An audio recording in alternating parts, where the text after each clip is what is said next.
burn it at both ends. I like the fire causing mayhem. I'm not tired, I've been waiting, I'm not forsaken. On my own and I'm jaded, energy comes from my hatred. Call me the villain, cause I be killing. I got no feeling, I've been dealing with all my demons. I like to feed them, they be chilling, yeah they be screaming. I can hear them in my mind, they just wanna find any fight, any reason. Dark side, there ain't no place to hide. All your fears are electrified. Welcome to the hard side, where it's all do or die. We're the shadow to the light, I can feel it in my bones. Yeah, I'm addicted to the thirst, I ain't never letting go, even when it hurts. This is my curse.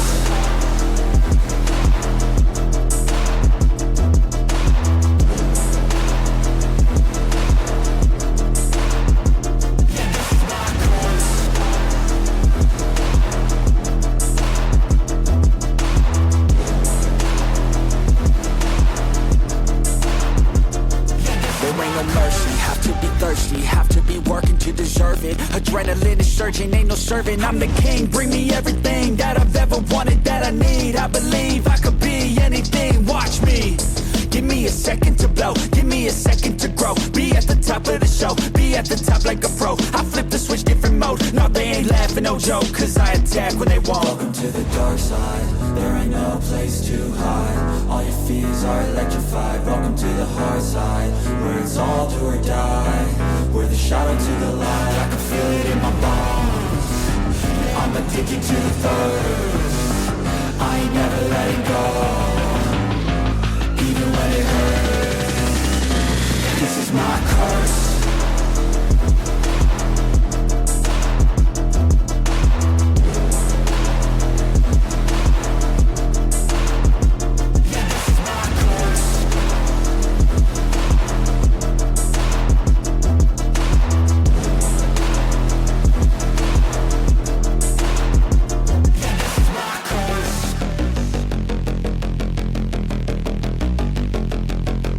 Street Fighter 2 V.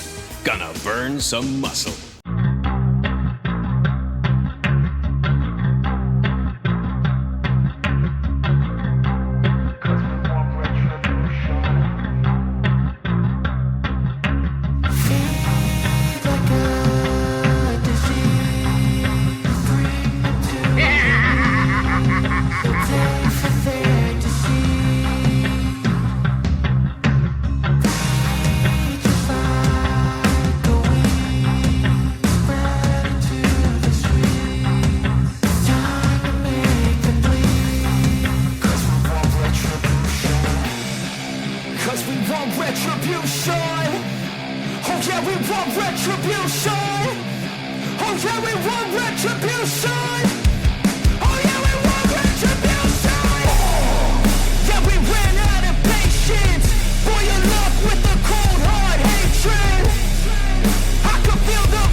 We are back. We are live. Something was funny. Is it Mini Swole Chael?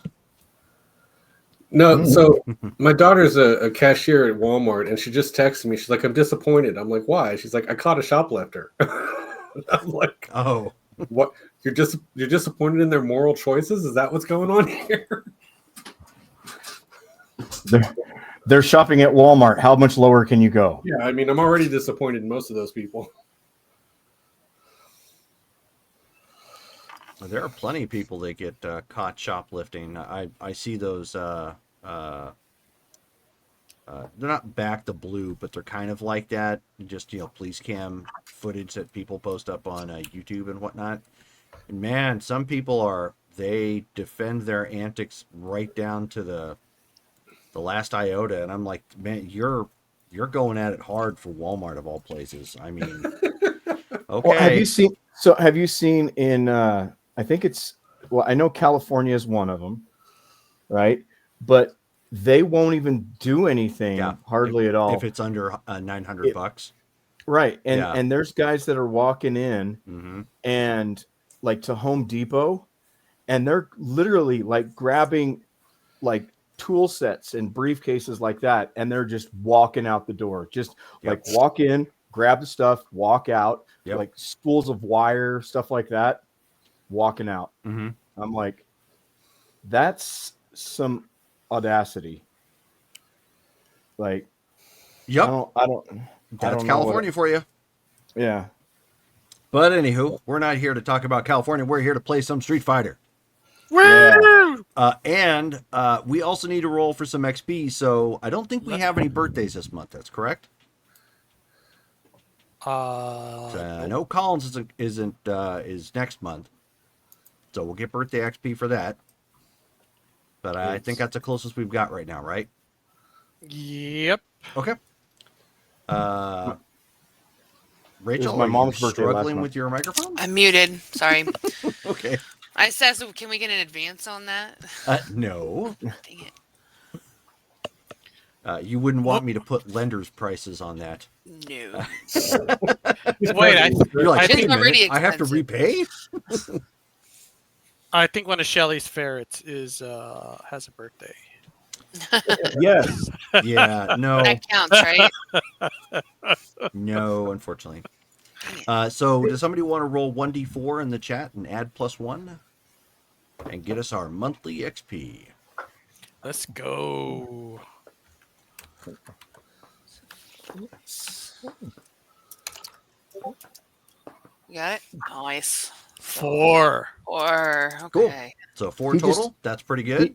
He just turned 2. Nice. Him's a pupper. Mm-hmm. He's very loud when he goes outside. Yes. Huh. He's lonely because his big sister is at Nana's house. Gotcha. So who would like to give us a recap, since it's been a hot second since we've gotten a chance to play? I don't even know if I was here last time. I can't remember. It started off with Colin being in the hospital. Oh yeah. Let's see. God, I wish I could- We don't have to do a play-by-play of all the notes, just, a recap of some of it was me the who took the highlights. notes last time. Whatever. So the game before that, Yosef had been whooped at his restaurant, his bar, by the Finolis 2 thugs. We all went and saw him in the hospital, took turns watching him. We saw Minotaur out front, a Street Fighter. Craig the Minotaur Davidson, who I guess history is tied to previous campaigns. I don't know. Yes. Okay, I wasn't here for those. So No, yeah, I know. You will have been here for some. You will not have been here for others. That's kind of how I roll with some of these games. So the main thing after that was just discussions about how to protect the bar from this happening again the next time we're going to come back. We are most of us unaware, all of us except Evie unaware about Wallaby. I think that's all we had going on. Yeah. If not good enough, that does give us kind of a good recap as to where we left off. So it has been 2 days since then. You guys have been working out, keeping the faith, singing 80s tunes. And at this point, Yosef is finally healed. So no aggro for you. Yay.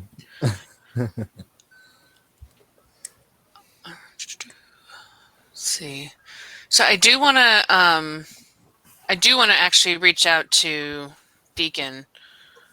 Sure.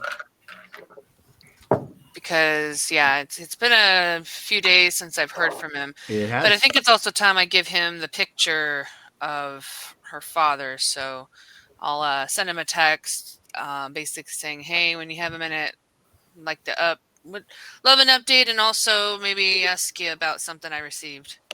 Okay. Well, he sends a text back saying that he was actually on his way to the ranch with updates that you're probably going to want to hear, so you can probably just give him whatever you have then. Okay, will do. All right, we said 4 XP, correct? 4 XP. And depending on where everybody is, I'll basically just send out sort of a mass text saying, "Hey, Deacon's on his way. Meet in the main office if you want to join." Yeah. I don't know where everybody is. I don't feel like running around the entire ranch looking for people. Except maybe Waru, because I know he doesn't have a phone, so I will probably go looking for him. Okay. But I kind of feel like I know his usual spots, so. That's fair. That would make sense. Yeah, that would be fair enough. Sure. Okay, so at this point, you've kind of let everybody know Deacon's going to be coming back in, and it's group powwow to figure out like what the heck is going on. Yeah. Deacon comes rolling up in his sedan, dressed a little bit differently than the last time you saw him, but nothing. It looked like maybe it was just more to blend in wherever he was. It's not like any high-profile suit or anything of that nature. Just casual clothing. And as he approaches, he says, "All right, so Evie, do you have everyone together?" I don't know. Is everybody in the office? Yep. Mm-hmm. Okay. Cool. Yup. Okay. Yep. And just to clarify for people out of character, just a reminder, because we sent Deacon to pretty much investigate the circumstances surrounding Sarah's parents' death. Yeah, that was a couple and games the ledger. ago. Yeah. And basically the investigation surrounding that. And then, so back to remind the audience. Sure. No, that's fine. That's a good way to do that. A recap. So Deacon pulls out a manila envelope, and it's got some paperwork in there. It's mostly just handwriting. He hasn't typed it up or anything, but he has some developed pictures in there as well. Okay. I do make sure Sarah's in there. Okay. Sarah would be present for this conversation as well. So Deacon then begins to explain. So for the first part of this, obviously, he was tasked with finding out about Mr. Walker and what the ties there to Sarah's family happen to be. Deacon fully admits that part of this is conjecture on his part, but it's like an educated guess based on the details that he's pulled. Obviously, not everything is available, and considering he would be an outsider by the police standards, he can't exactly go up and start questioning them, at face value or at face to face. So Deacon indicates that Sarah's parents wound up doing business with Billy Walker. He doesn't believe that they intended to commit crimes, but became guilty by association when they actually stumbled onto it. Based on what he found out, it seems like they were trying to free themselves of Mr. Walker by deciphering the list. They tried taking it to the police when they actually had that figured out, but Mr. Walker clearly had connections there as well and arranged for their death in a quote-unquote boating accident shortly thereafter. Those boating accidents. And of course, the rest of it you pretty much know. Yeah. At that point, they were trying to tie up loose ends. So unfortunately, yeah. So I just look at Sarah and I'm like, I'm so sorry. I mean, I feel like we kind of suspected that the ties to that, while unbeknownst to them, were what got them ultimately. Yeah, she's not really saying much. She's just kind of taking everything in and just kind of listening. But yeah, it was not the news that she wanted to hear. At least not best case scenario anyways. But a little bit of closure, hopefully, at least on that end. Right. But... And then he said it looks like Mr. Finoli apparently finished off Mr. Walker and most of his lieutenants when he came to clean up the mess. Yeah, we knew that they had taken out. I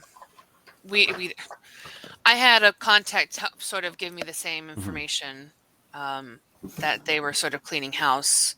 Right. He says though because as he's pushing through he's got pictures of Nicholas as well as some of his associates and whatnot in there as well, and he says I did a makeup on them as well, since they are tied to some of the issues that you're currently going through.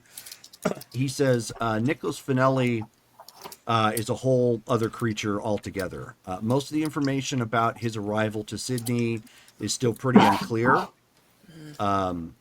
He says what he's been able to come up with so far is that Nicholas Finelli has a list of court cases in the United States, pretty serious accusations, but no convictions. Mostly due to a lack of evidence or proof. Unclear why. He says it's unclear why he came to Sydney, but the running rumor is that he had a falling out with the Dixie Mafia.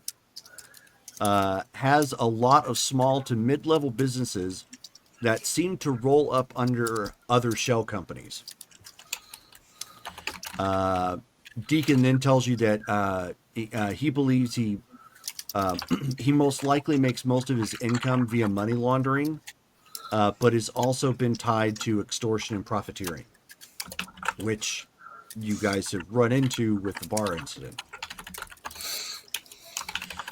He says, which brings Deacon to the two thugs. He says the first one is Alyssa Fernandez, aka Allie. She's a former pro fighter who turned to a lethal Spanish ninjutsu teacher. To become an assassin for hire. She's been in his employ ever since America.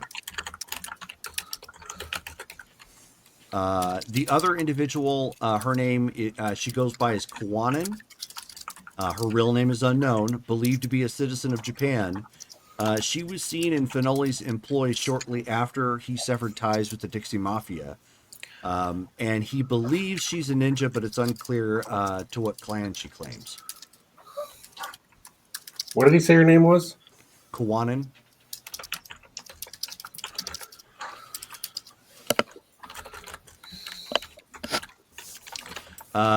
Deacon does indicate that whatever actually happened between America and here, Finoli has somehow seriously upgraded his position within the underworld, and his arrival in Sydney is a step up in whatever shadowy organization he's now a part of. And at that point, he looks to Evie and he says, it may honestly be smart for all of you to leave Australia for a while. Yeah, you're probably right. That's... What do you mean, leave Australia? You mean like,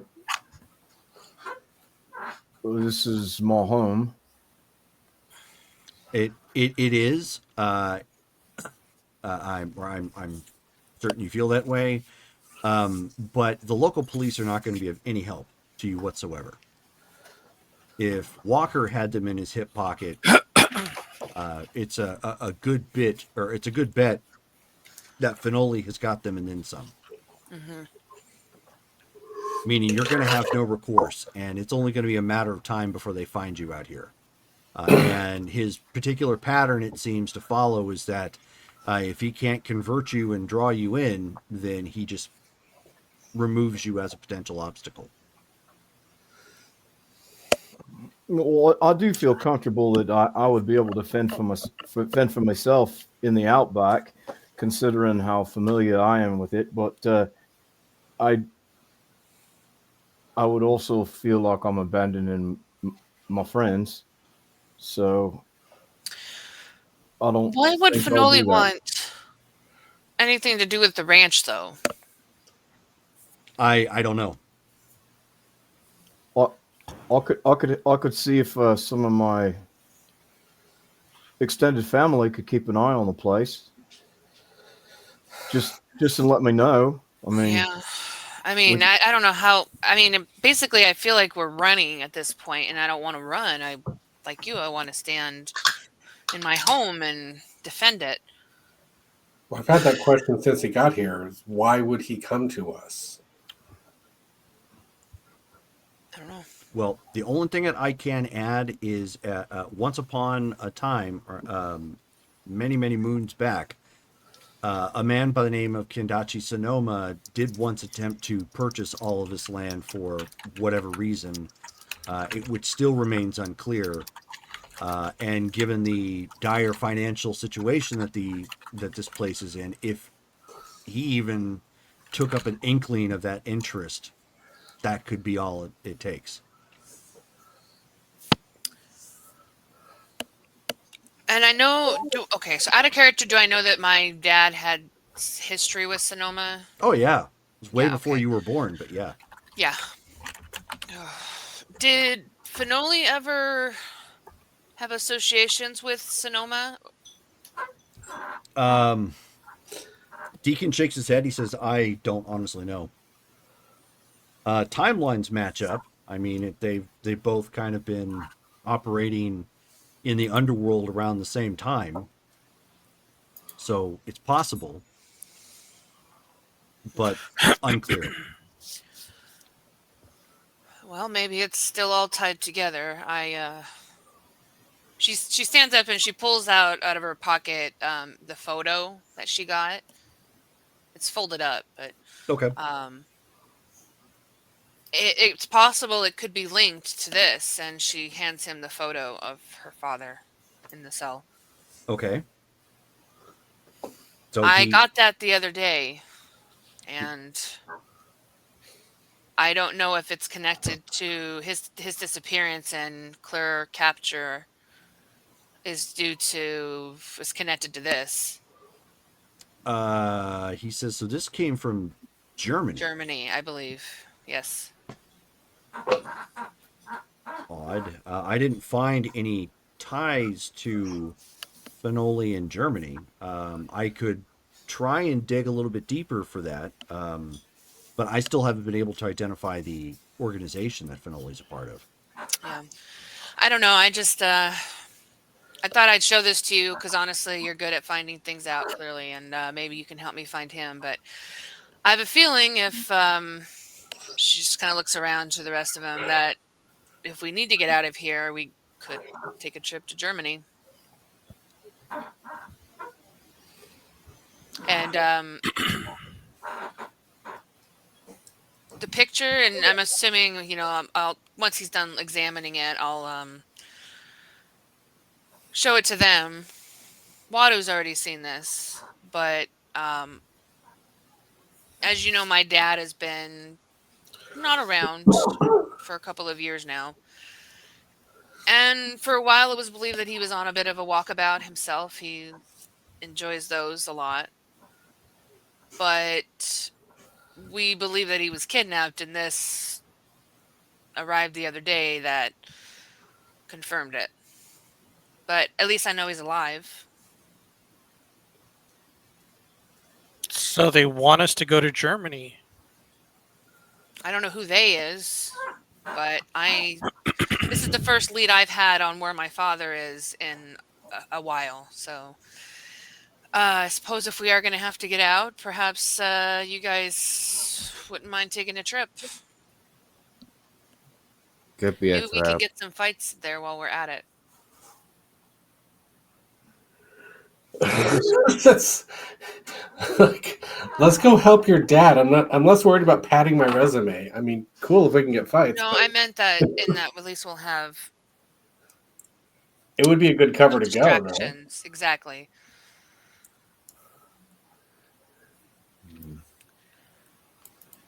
All right. No, I didn't want to tell you guys about this because I wasn't sure exactly what to do about it, but frankly, it's as far as I've come to actually having the means and the ability to do so. And the help.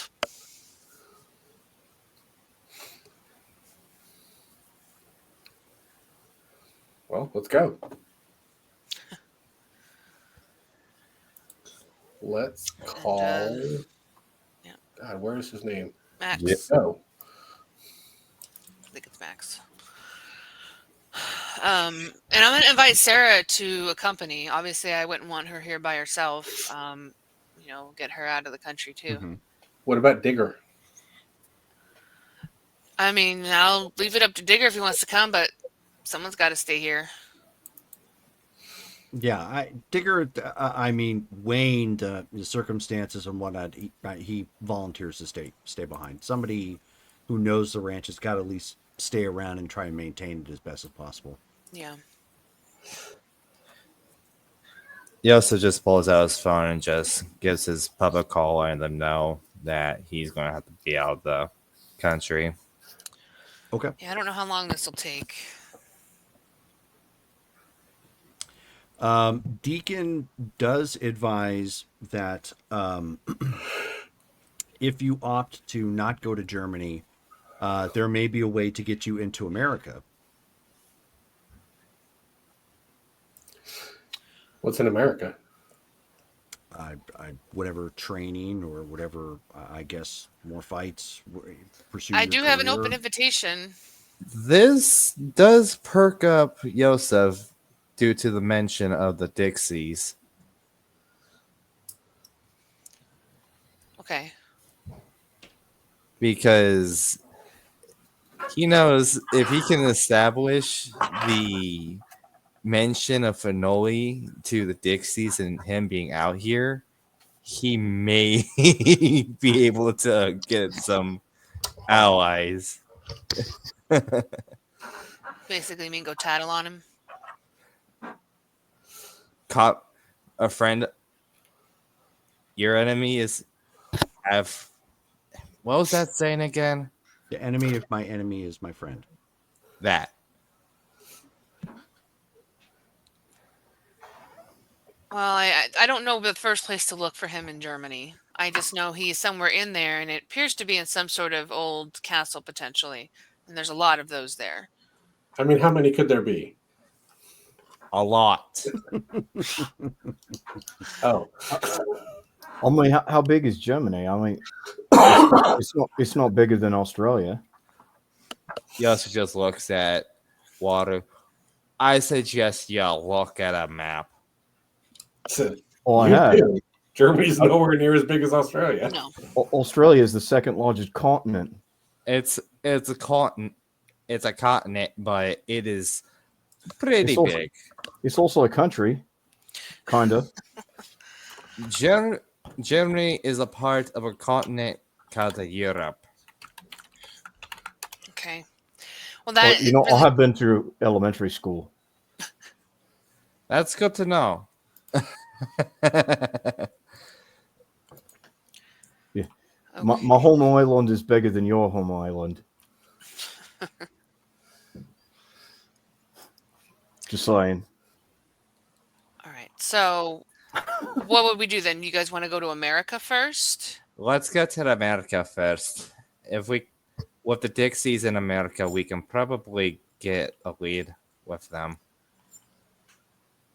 I mean, it's really up to you. Your dad is apparently chained to a wall. But we don't know where to start in Germany due to all the castles there. Well, I guarantee America's a bad place to start in Germany. I know. But we can get more information on Finoli with the Dixies. You think just because they don't like Finoli, they're going to be nice to us? But I can do my research and possibly get on the good side of the Dixies. The enemy of my enemy is my friend. It's not always true. No, it's true. But if they know Finoli is out here, what's stopping them from coming out here to get to him? What's motivating them to come across an ocean to deal with the guy? Let's just say that he could be a possible threat to, their operations and the fact that whatever organization he's a part of, he's moving up. He's not exactly being more of a nuisance in America, but more of the lines of he's being more of a threat. Even in Australia, your rival can still be a threat. It's possible, but unlikely at this point. And plus, we don't have much details to go off of with that. If you go walking in and start name dropping around the Dixie Mafia, you could wind up just as, you could On wind their up shit list. in just as many problems and have a target on your back just because you're name dropping people that want to stay hidden. Oh, I don't plan on going in and just name dropping. I plan on doing the research first before. I'm talking in character. Oh. I don't plan. Sorry. I don't plan on just walking in and just name dropping. I plan on doing research first before I actually just try and just get on the good side of the mafia. Well, it sounds like a bad. It sounds like a recipe for disaster. You're trying to get on the good side of the mafia. Usually, that means you're endeared to them to some measure. I don't want to be any more involved with any side of mafia than Well, I have to. So, if Walker had the cops in his pocket here, remember what he just said, that Finoli is already going to have them in his pocket as well.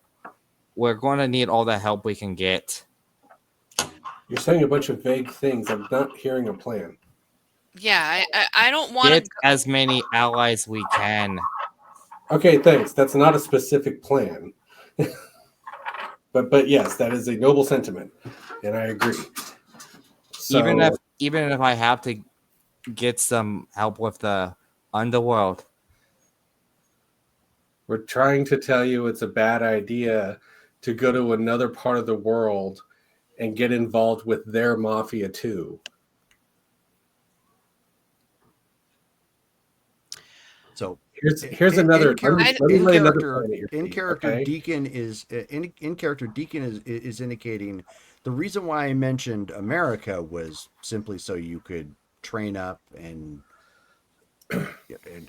potentially fight more or do whatever it is that you were going to do. I understand that there's an issue with your father being in Germany, and I know that doesn't sound I don't know, copacetic or as accurate, but of course we have no idea where exactly he's at in Germany. Yeah, and that's the issue. I don't know. If you go off half-cocked there, who knows who you're going to run into blindly. So. Exactly. So maybe we start with America, and I don't know if you're. I mean, I'm obviously willing to hire you as well to look into his possible location. This is what I have. Unfortunately, I don't have much more to go off of. I could do that. Obviously, it's going to take some time because I'll have to uproot, go to Germany, but I could do that. Well, I would appreciate the help, and who knows? Maybe we'll meet you in Germany after America.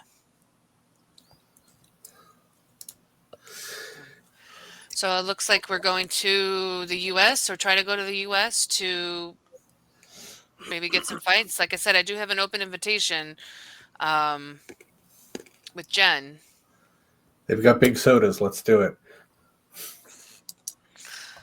You guys are just face palms at that.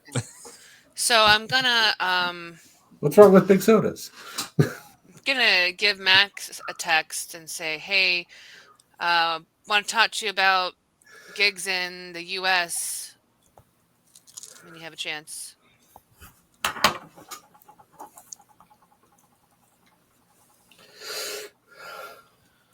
So, and I guess as far as like the rest of this, I mean, looks like we're just waiting. Sarah, you're welcome to come with us to America again. Did you mean Joe Wilkerson? No, it's Jen. He's your assistant. Huna Oh, is Joe. Sorry, I don't know why I have Max in my head. Huna is the manager you're working with. Yes. Max was one of the other managers that you had to choose from. All right. Sorry. Again, you know our Joe. I'm gonna text Joe. Okay. Yeah, Sarah at this point is like, okay, well, if I can tag along, then I'm going to tag along. I don't want to stay here by myself. No, I wouldn't expect you to. No, of course you're welcome. You're welcome to come with. I mean, well, you help to be our manager, I guess. You've been doing a great job here so far. So. Thanks. So hey, we need someone to sell merch. Man, we should get some merch. Out of curiosity, do we have the money for the travel expenses to go to both America and then to Germany? Well, I've reached out to Joe and put some feelers in as far as getting some gigs out in the U.S. and I'm going to talk to him about taking Jen up on her offer to go out to their training facility for a little bit. Or what? Because I don't have that kind of money. I know, but this, if it's part of it, could be sponsored by our sponsor. I think is it me, Evie, and Waru are all fully on the team? That sounds Yes. about right. And because I'm looking at our stats, I'm at 3-1, Evie's 4-0, Yosef's 2-1, Waru's 1-3, Dylan's 1-1. So those of us who have 4, because we all had a fight before we hooked up with Huna, So those of us who have done 3 fights since then can get plane tickets and stuff for free. Well, I suppose it depends on what Joe says. And if he doesn't cover their part, I mean, he was able to front us that last time, obviously pending wins and money, from that. I mean, he's not our babysitter. Let's just tell him we want to go train in America. We have an opportunity from an established Street Fighter. Please buy the tickets. Okay, thank you. Bye. Were it to work that way, I will do my best to be that firm. I said please. So, I mean, he sends a text back to you, and you said what again via text? Oh, I said, hey, we want to accept an invite to go to the U.S. to train with Jen, and I can't remember the name of their facility off the top of my head. The YMCA. The YMCA. Thank you. Sorry, I don't know. I should know that. I'm brain farting. And figured we could probably get some potential exposure and some fights out there. What do you think? So he sends a text back, and he says, "It's possible. How quickly do you need the arrangements?" Sooner rather than later, but not super picky. Okay. So he says, "Let me look into that and get back to you."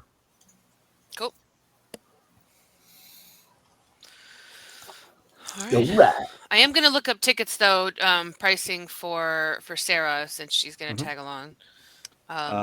So you're looking at a pretty long trip, Oof. Yeah. obviously. So to go from Sydney, Australia to Orlando, Florida, you're looking at, depending on who you fly through, almost a complete day of travel. Yeah. You lose a day. Yeah. So you're looking somewhere around the range of $1,200. Okay. No, don't you arrive earlier than you leave, technically, per the clock? I'm simply talking about flight time, not when you arrive. Yeah. Okay. So 1,200. If Sarah has the ability to pitch in for that, that would be great. But otherwise, I'll put it on company card, I guess. Or the, Yeah, no, or Sarah ranch can pay for her own ticket. Oh, okay. Yeah. I didn't want to assume since we invited her along with, Right. but Should I roll my resources to see if I can pay for the trip? Yeah, if you have resources. Let's do it. I was actually going to spend some XP on resources, but I'll wait. Okay. Do it. Let the English see you do it. Do it. Do it. I do. It's not bad. first class, but it'll get you there. it'll get me there. It's Coach. Mm. He's in the baggage department. Yeah, I know. Yeah. Yeah. Well, I'm good to go. I Hope she got doesn't doesn't mind screaming children. I'm sure it'll be fine. I need to Fact, buy some sleeping pills before I go. Pretty sure we're all going to be on that coach flight.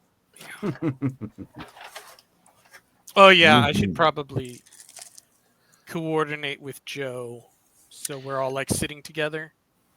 I'll let you know what our flights are, and so you can know once he gives us that information. Sure. Okay. Yep. So with that, then Deacon heads out, leaves the information that he found with you to do with as you please. Joe ends up texting you back, and he says, I can, since you're sooner than, since you're looking for something, I would say reasonably soon. The soonest we could go is tomorrow at like 7 p.m. Before I respond, I'm gonna call Jen. Okay, good idea. Hey, can we come over? Yeah, and I don't know what time it is there. It's probably another bad hour of me calling her. Oh, it's always going to be. I mean, so we're saying it's like 11 in the afternoon at this point. So it's going to be, really late America time. Probably 11 at night, at least. It's about a 16-hour difference. Yeah. I was going to say it's minus 8 hours plus a day. Oof. So like right now it's 1:49 p.m. 8 hours from my time, but 1:49 p.m. in Sydney or Canberra. But close enough. Okay, so it's not that bad. Okay, I'll call. Hopefully she picks up. Okay, so it takes a second to patch through for the international call, and then she picks up, but you hear a really loud noise in the background. Sounds like a Jim. Yeah. She says, Hey, hello? Hey, Jen. Hey, Hello? it's Evie. Hello? Jen. Hey, hang on. And then you start to hear the sound kind of die down, in the background a bit. Evie? It's Evie. Wait, my number should be on your caller ID. And she says, it is. Hey, I have a favor. I was wondering if me and my team can take you up on your offer to visit you guys out there and train out of your gym for a little bit. Wow. I mean, it's not really my gym. It's like I know. It's like a hostel, but I mean, yeah, I don't see why not. There's still plenty of room. Awesome. Well, planning on being there in a day or two. Well, we're gonna lose some time, Wow, that but yeah, fast? yeah. It was kind of a last minute decision. We just decided that we wanted to go back to the U.S. We had such a good experience there that we're gonna try to get a little bit more exposure, and we appreciate it. Oh, okay. Sure. I'll poke around to see if they've got any um, tournaments or I don't want to say semi-pro. You guys are all pros at this point, but I mean, you get what I'm Well, getting at. yeah, Like fight some could availability. use a little bit more fights too to help boost their ranks, But yeah, that'll work great. Oh, wait, And you want me to try and find cans that they can fight? they might be able to hit it. I'm just gonna laugh Okay. at them. Yeah, cans is actually a fighting term, meaning people who are kind of paid to throw a fight, like a ringer. Oh, I thought you meant like literal. I thought she was making or fun chump, of how weak they were or or something. basically chumps. Oh, okay. No, we don't Happens need in no boxing cans. a lot. No. They can handle themselves, but anyway, they no, we're gonna have probably about how many are we? 5, including. She points to Sarah. I'm not gonna say her name. Amy. Thank you. I think that's 5. So me, Waru, Yosef, Dylan, Sarah. Yeah, that's 5, right? Yes, that's 5. Okay. I can't count today. 5. I feel like I'm missing somebody. would So be yeah, there'll be 5 of us. So if they got There'll rooms be for 6. 5. There'll be 6. There'll be six six total. of us with Amy. Okay. So 6 with Amy. Yep. 5 fighters and a manager. Okay.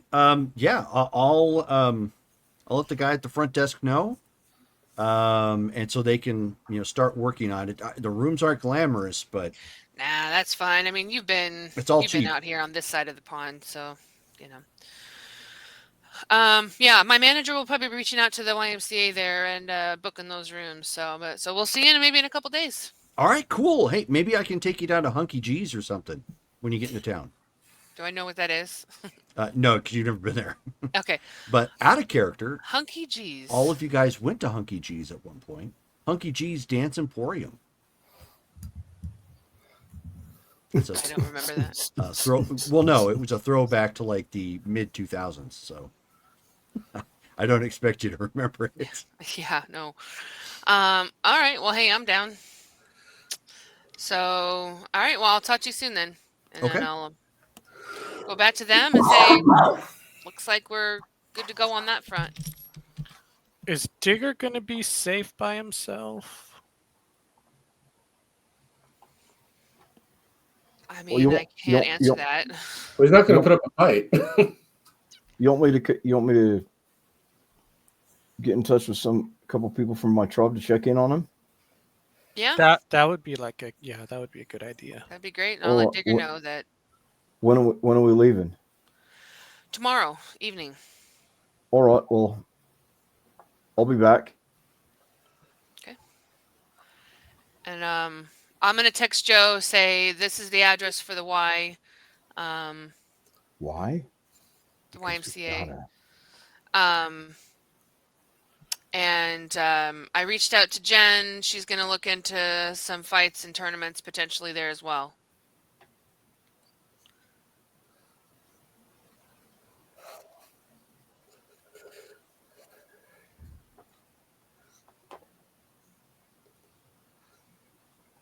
Alrighty then. Down the wrong tube. Yep. You said tube, right? Sorry, it went down the wrong tube. Yeah, no worries.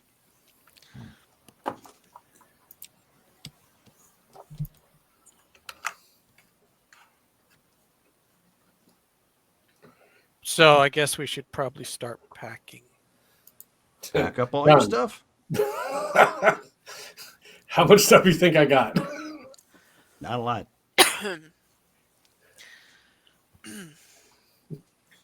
Yeah, I'll go start packing. Okay.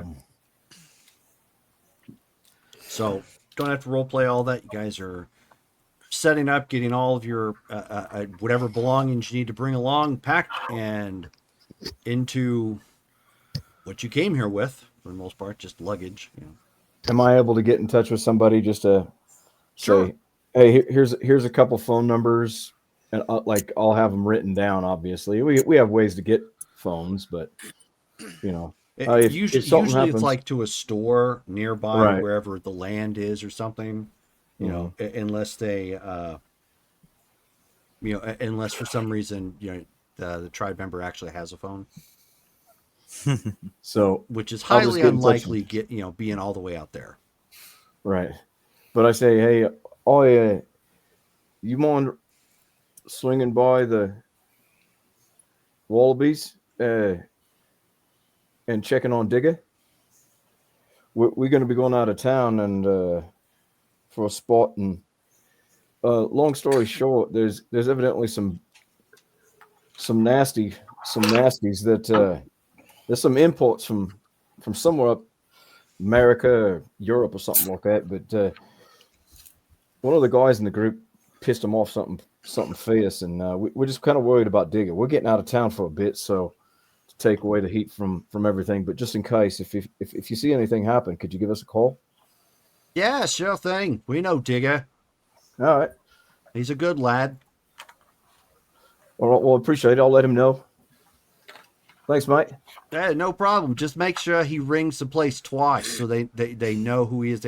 Unfortunately, some of our people have used the storefront too much for their own personal phone number, so they tend to get spam. Something about checking up on their car. Oh, will do. Yosef basically does the same thing with his pub to make sure in case that scenario that happened the first time doesn't happen again. Sure. And with that, you guys get your things, head down to the airport, cue the Indiana Jones travel music.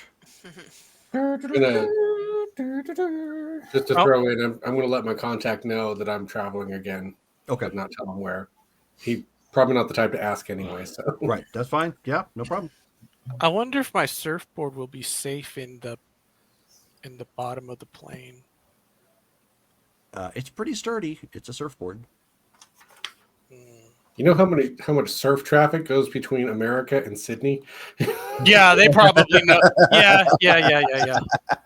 Yeah, that makes sense. Okay. So it does, of course, take quite a while, flying over. So Davey, as you guys are, so a brief interlude while you guys are on the plane. We're going to arrive there yesterday. Yes. Yeah. So Dylan has taken all the medication. They are currently playing. They're currently playing John Wick 3. On the in-flight movie. Nice. At this point, if anybody wants to watch it. So you guys have been sat relatively close to one another. You're not all like right next to each other, however, but seating wise, you're all pretty close. Davey, you happen to be pinned between.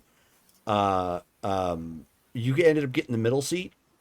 Okay. And you end up having a woman who constantly has to have the glass open, and like the little night light or whatnot, whether there's light in the cabin or not. She has a little night light over there, so she can either look out the window or sleep or whatever have you. And then on the left side of you is a really, really robust individual. I am so glad I took all the medication. Wow. And you'd wake up at some point and just trying to relax. Yeah. And there's like this heavy weight on your left arm. And when you look over, it's just like it's like part of his arm and his gut is just pinned your arm down to the armrest. And you're just like, oh man, this is just. Yeah. Another NyQuil. Let's go. The NyQuil is in the pocket underneath his gut. Oh no!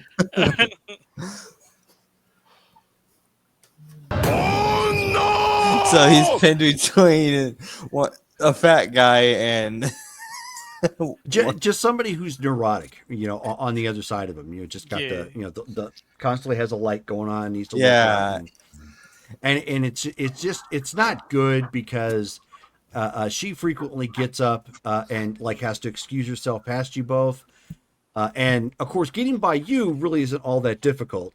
Getting past him, however, is. Yeah. And so it's like you always kind of have like this, it's either uncomfortable right here or right here in your face because, she's up and She's down moving. a lot. Yeah. Yeah. And it's just, it is not fun. Like, and it's almost a whole day of just traveling with these two people beside you. And honestly, if you could throw down a challenge at this point, and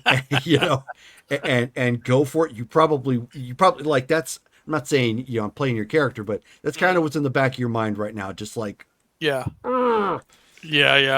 definitely. Last summer, I have a screaming child. Last summer, I flew from Heathrow to Atlanta in the middle seat of the middle row. Could not sleep a wink for 8 hours, just like this for 8 hours. Ooh.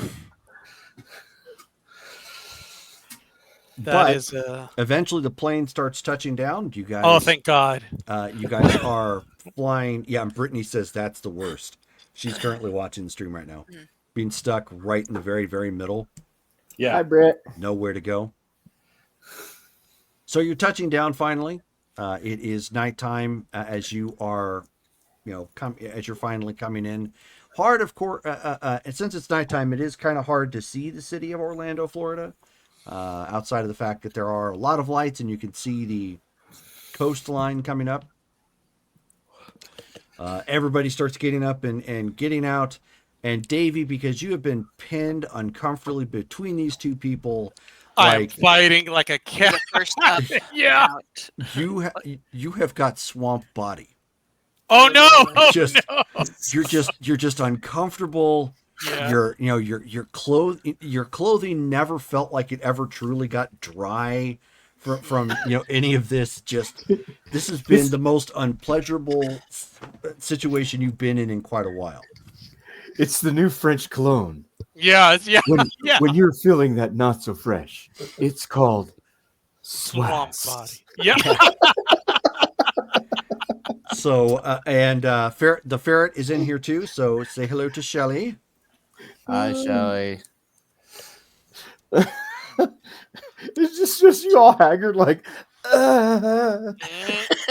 Yeah, and you've got that because you didn't really get up and get out a whole lot, so your body's not quite responding as well. Oh no, yeah, you've got like that move, just like like everything's kind of stiff and moving slow. But eventually, all of you guys start getting off the plane, and you end up thankfully, when you're finally getting out and collecting your luggage and whatnot. You end up seeing that there's a guy holding a sign up.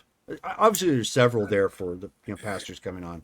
One of them said, but the guy holding the sign up, it says Evie's friends. At the gate, when Davey comes off, I'm going to be like, "How far back in the plane were you?" I don't even know. Yeah, and as soon as you ask that, he's fragrant. Unfortunately, just he could probably stand a shower in his clothes. He also just he also just stares at him and just says, "I'm not going to ask." It was the worst, guys. The lady, she didn't want to stand still, and the guy was. Oh, never mind, guys. Just as a side note, Orlando is nowhere near either coast. All right, I see the sign, and I'm gonna just sort of wave towards them. And do I recognize who's holding it? Does it? No, it's just just some guy. Did Jen send you? So he looks at you, just an average looking guy, in a normally people like this might dress up or whatnot, but it's Orlando in the summer, so it's funky enough as it is. So he's just got a basic shirt, some shorts on. He's got kind of a Hawaiian looking shirt over that, but otherwise it's very kind of sheer and loose and flowing. And so he puts a sign down and he says, "You are Evie or Evie's friends?" I'm Evie, and these are my friends. Okay. We're your friends? Aw. He says, "So why don't you bring your luggage on the racks? Follow me, and we'll get you to your ride." Okay. It's gonna sound weird, but I'm being a little paranoid. I want to make sure that this guy is like, not somehow an assassin to come to kill us at the airport or something. Okay. Can I roll anything to I don't know, insight or I don't know, sure. subterfuge or something? I just want to see if he's Why nervous or don't anything you like that. give me a perception and insight check? Okay. I want to get in on that too. Okay.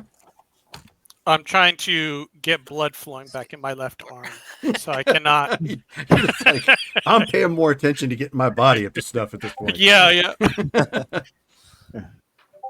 3. Oh, he smells worse than somebody's been in the outback for 2 weeks. Yeah, do me a favor and stand behind everybody downwind. Right. Yeah. And he'll stand downwind. Making out with a rancid koala bear. Has that happened? That's pretty much that was pretty much the flight experience. While they are checking out basically the guy that was holding up the sign, Yosef's just taking a look around, make sure that basically nobody's there to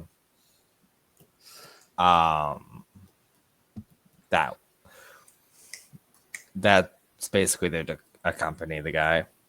Okay, so give me perception and alertness then. All right. And okay.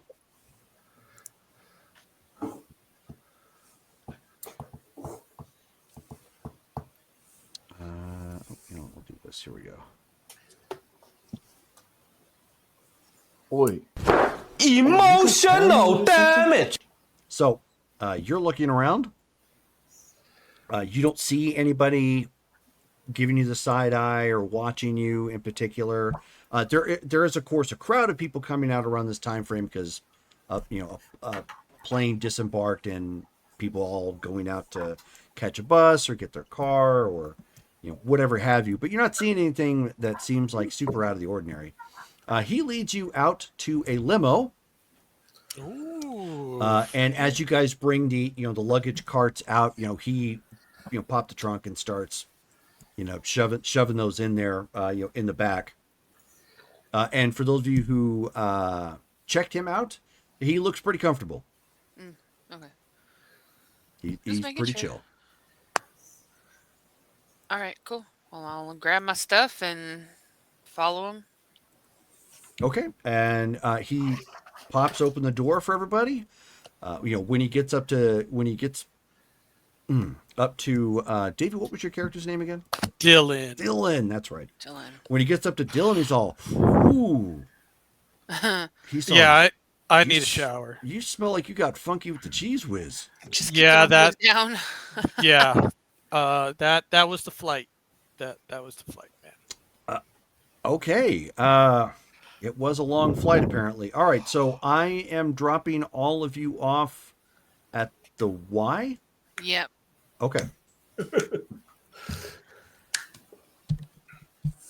I am glad that I know what exactly we're talking about here as far as the YMCA is concerned, because otherwise I would say that's probably not a good idea. Why would you say that? Well, because I'm driving a limo and I'm going to a YMCA. But I happen to know that this is for fighters and not just the homeless. Fair enough. Is this YMCA? Is it like a shelter or something? It's been around for a while. some of them are converted to shelters. Yeah.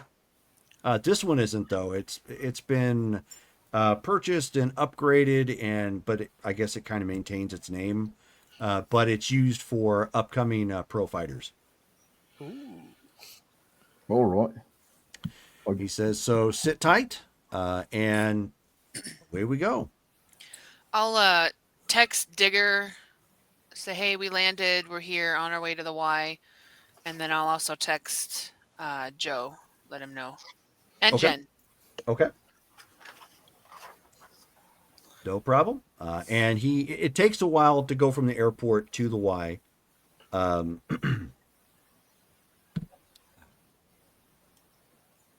scratch.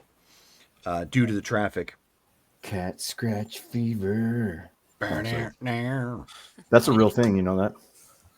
Cat True scratch story. fever? Yes, it is. If a cat scratches you, you get a fever. It's literally like cat bites and cat scratches because cats are really, really, really, really, really nasty as far as like their oral hygiene. They don't brush their teeth very often. Yeah. But yeah, long story short, my ex-wife almost died from it. She got bit and almost died. Blood poisoning, cat scratch fever. I have actually never had that problem. So I guess and I've owned a lot of cats. So Yeah. I think your cat was kind of funky, if that's the case, because I've never had that problem. Have you ever been like full on bite on the arm? Oh yeah. Yeah. Oh yeah. It was gnarly. She Oh, might have yeah. been more sensitive that to it. will sometimes happen when you have to put them in a pillowcase. When you have to put them in a pillowcase? Yep. Because you sounds have like to some extenuating circumstances. Yeah, because you have to put them in a pillowcase to then put them in the carry-on, like the little pet carrier, whatnot, so you can take them to the vet. Oh, so you're like, oh, kitty, crawl in here. or like if you're moving and you need to get them out of the way, but you don't want to just leave the door open so they go running. Yeah, it's easier to put them in a pillowcase to I control. always put my cats directly in the carrier. I've tried, and I have some cats that will do that. Not all of them will.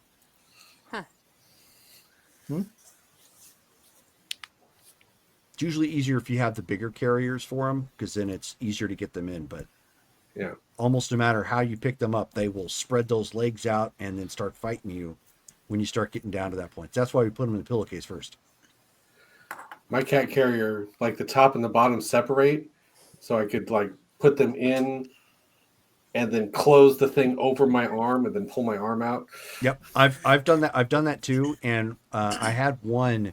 I know we're derailed at this point, but I had one that we tried doing that with, and he would hit the top and force it open, and kind of put himself in bad situations, so we couldn't really do that. So it is what it is. But yeah, I've owned a lot of cats. Never had cat scratch fever. So anywho, when you roll up to the outside of this building, looks typical of like an old school YMCA. Just it's got like a pool sitting in the middle that's outdoors. It's got kind of a park, well, not really a park, but kind of a rec area off to the side that's also outdoors. It's all one floor, and the facilities themselves kind of go in a U shape, wrapping around with some other buildings off to the side. You can see that unlike most YMCA's, there is signage out front of several different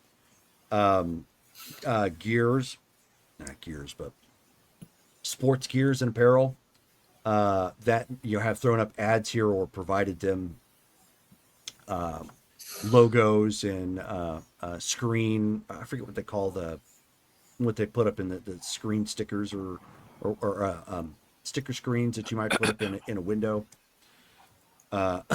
for whatever. So you can see some of that for like Rev Gear and Atomics and Hayabusa. Ooh. So you've got some of that. The light is it has normal operating hours, which you guys are outside of that. but the door does appear to still be open when you approach. And of course, you've had time to check it because the guy's helping you get all your luggage out. That pool looks so good right now. Holy moly. Is there like a fence around the pool? Yes. Damn. All right.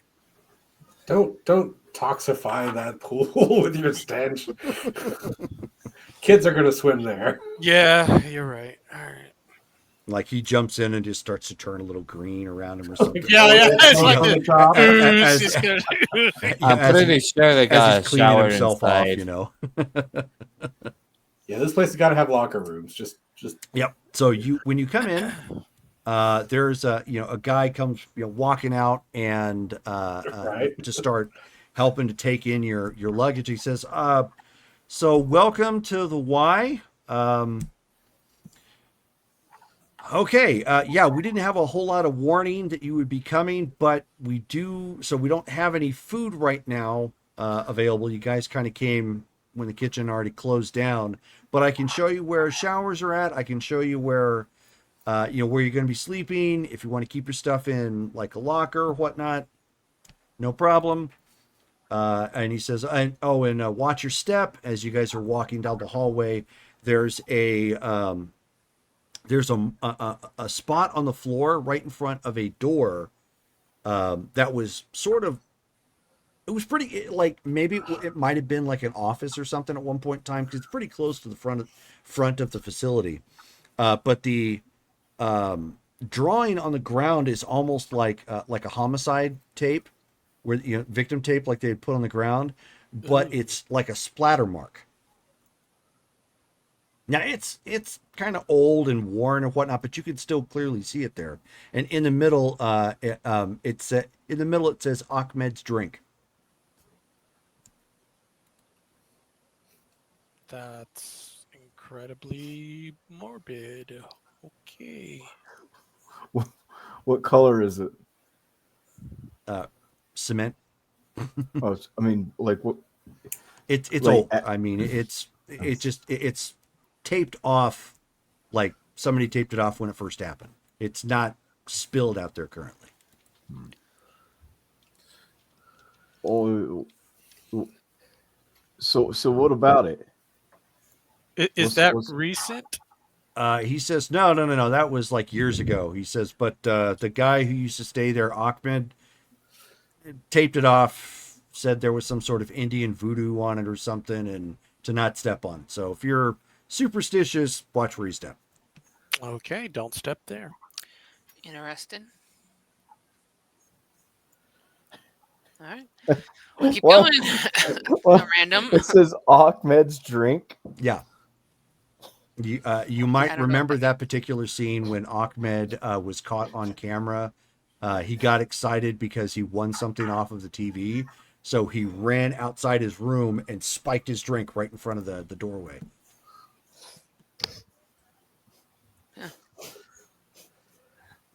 I'm going to settle in for the night. Yeah. So he wants you to be silent. He takes you back. You don't have individual rooms, so it's set up like a hostel in a sense that you've got 4 bunks in, per room. It's got foot lockers that you can store additional, smaller, more important things if you need to.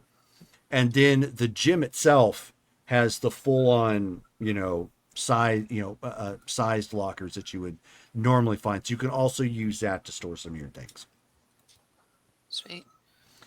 He gives you all padlocks and keys so you can keep your things safe. Kind of gives you the rundown, like, if you leave and you stop paying, of course, after 30 days, they're going to bust the lock on your foot locker and, give away whatever's in there, sort of thing. Tells you when breakfast, lunch, and dinner is available. That is all included in the in the grand tour or grand scheme of things. He points to where the showers and the restrooms are at. There's of course a big area where you can work out freestyle, mats and whatnot. Then there's the weights area. If you need to do anything like that, he says there is a half track out back, so it's obviously not complete regulation, but if you double up on your laps, then you'll get the same effectiveness. Obviously, we've got the pool, and he gives you the hours of the pool operation. He says you're not going to find, you won't find too many regular tourists here or people coming in that aren't related to fighters or trying to do that. So this isn't the same thing where you're going to run into kids or, you know, the layman's who don't, you know, who might only be here for like daycare or something. We don't have anything like that. Okay. All right. Good to know. And he says, and you're friends of Jen, right? If I understand that correctly. Okay. All right. Yeah. So I don't know if she's going to be down here tonight, but she'll probably be back in tomorrow. So I'm sure you guys can touch base then or whatever. Oh, yeah. Yeah, we'll be fine. Honestly, we are severely jet lagged. So it's probably best that we go and just crash right now. Fair enough. Oh, and one more thing, and he looks specifically at Rachel and Sarah, you know, when he's doing it. He says, when you go to shower, look up first. We had an instance of an individual who got a little sneaky and managed to climb up top using the pipes and whatnot. And spied on somebody. Oh God, that guy. He hasn't been here for quite a while. Crouching Eagle has been around for a while, so probably not gonna have a problem with it. But just thought I'd give you a heads up. Appreciate it. Okay. Hope he likes a naked tiger knee because that's what he's gonna get. Now, he's a fan of the ladies, so you don't have anything to worry about. It's not. It's a tiger weenie. Sorry, Ew. I had to. Sorry. Ew. Ew. Smut. Exactly. Smut. Oh. Yeah, Dylan's gonna take a very long hot shower and then crash. Smut. Hopefully in his clothes. So Let's hope. yeah, everybody at this point, you're getting your things stowed away. You know, he's passing out obviously pillows and blankets, you know, to your specification, depending upon how many you need. Everybody getting a chance to take a shower and whatnot. And for the first time in about a full day, you finally feel whole. As the warm shower just cascades over your body, and you're just like, if you had a Brillo pad right now, you'd probably just take it to your body. Just like, I'm done with the day. I'm done with that funk. Let's just get this over with. Yeah. Do we have a sandblasting option?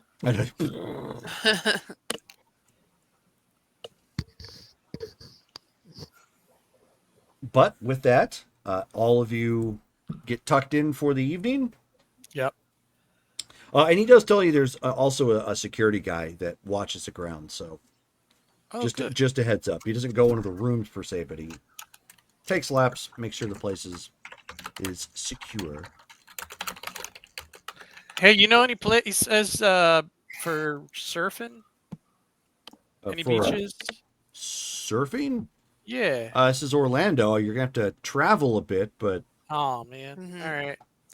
yeah, I mean, depends on which coast you want to go to. Either or is fine. We're a little bit closer to the East Coast, so if you're looking to go surfing, then you're probably going to want to go to like maybe Cocoa Beach or what was that? Daytona Beach. Okay. Need to bear Thank back. you. Like out of character, I can tell you that you don't want to surf on the Gulf Coast. There's no waves. You there. don't? Oh. There's no waves there. Oh, okay. Yeah, that makes sense. Yeah. That makes sense. I'm looking up the address to Interpol. Oh, let's get Chun-Li on the phone. Let's go. To the local Interpol office. Sure. I mean, Yeah, it's you're downtown Orlando. office. Yeah, so I just want to have that ready for the next day. Sure. That's not a problem. They do have Wi-Fi here, obviously, so if you need to connect, you can. They give you the password. I also want to try to set up something like, I don't know how, chat room, something like that, to keep my gambling going from back home. Okay. Because I do want to buy some more points of resources. Gotcha. So I need to have some reason to have that income. Sure. Yeah, you can definitely work on that then. So there is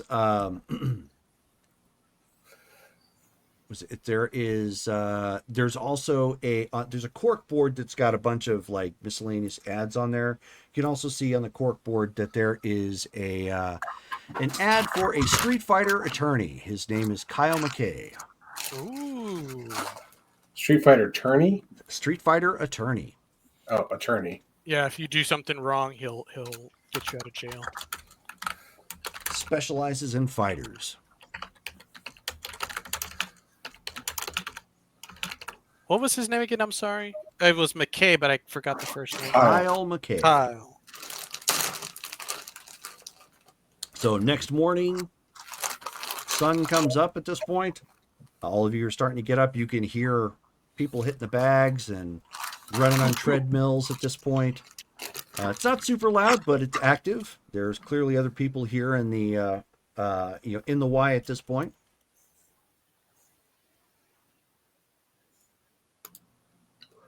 So time for breakfast. So Rachel, you and Sarah are actually in the other wing of the hostel, and then the guys are in the other side. When is breakfast? Now at this point. Oh shit! Okay, getting up.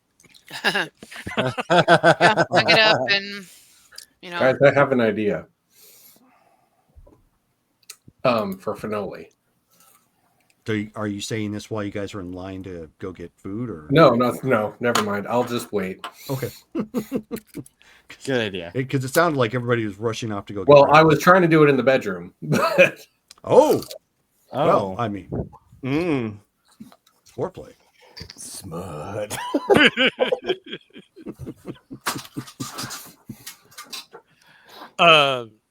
If you want to pull everyone aside before we head out, yeah. Yeah, just I have an idea about Finoli. So we have all of Billy Walker's transactions, right? Okay. Decoded. Chances are Finoli has taken over those transactions, doing business with the same people. I think we just hand that to Interpol. He's an international gangster doing big crimes. We suspect him of at least one murder and racketeering. And I think it sounds a lot better than like finding some rival gang to go after him. I'll look at that. It's less involved than we have to. I mean, I don't mind roughing somebody up a bit, but I don't really fancy getting dead or accidentally killing somebody. Yeah, I'd rather. This isn't something I think we can fix with a punch to the face. Yeah, we're gonna need help. I mean, I'll char somebody up a bit, but I don't mean to turn them into a charcoal briquette.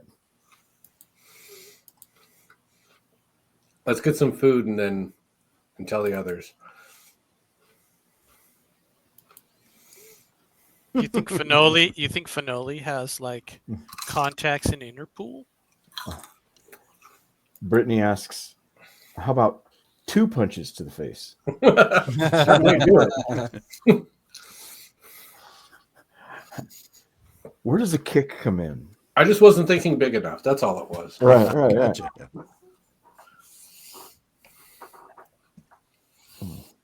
So the rest of you go to breakfast. Of course, you can still ask about Interpol there if you'd like. You're waiting in line, and so there's a chef behind the counter.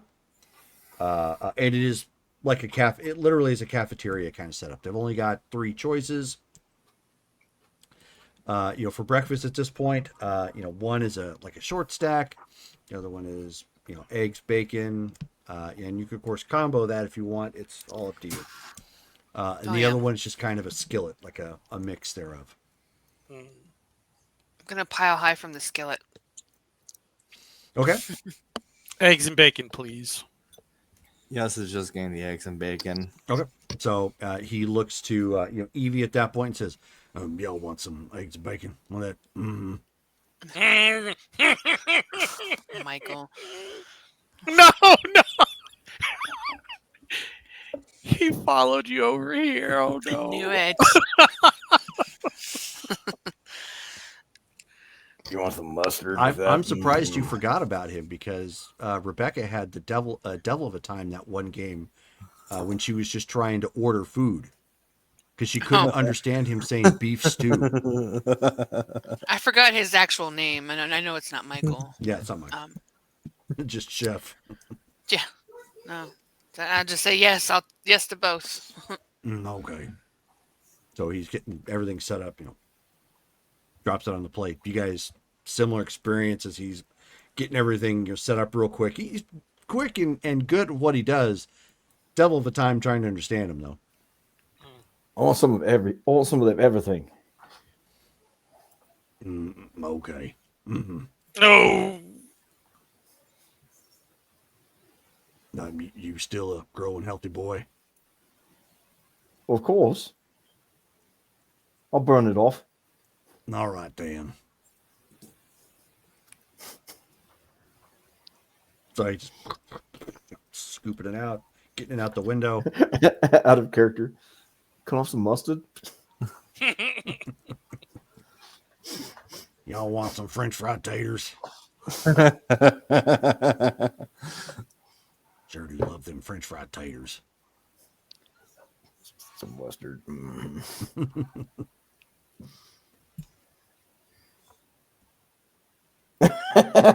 So at that point, all of you are setting up to eat. Of course, it's it's cafeteria style seating. Yep. So I'm assuming you've all gotten the same table. Yeah. I assume we got the same table.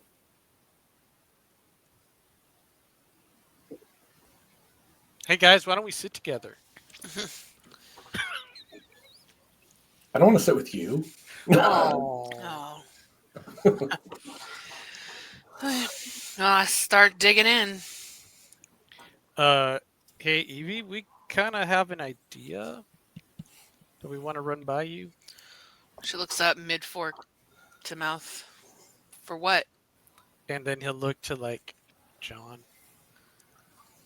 We get Interpol involved with Finoli.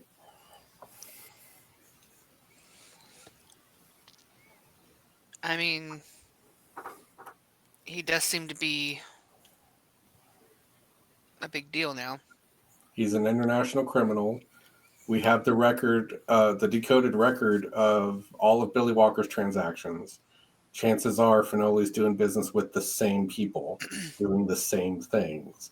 So, we get him under Australian racketeering charges, but we don't have to do anything. We let the actual authorities handle this. But don't you think Finoli might have contacts in Interpol? I can't go with everything we ever think up with and say, oh, but what if Finoli knows a guy? I mean, this is why I waited to come to an American Interpol office and didn't go to a Sydney Interpol office. Ah, okay. Because that would make sense. Sure, let's give it to Interpol and see what they can do. The only concern I have is, it's known out here that they haven't been able to make anything stick. I hope this is enough.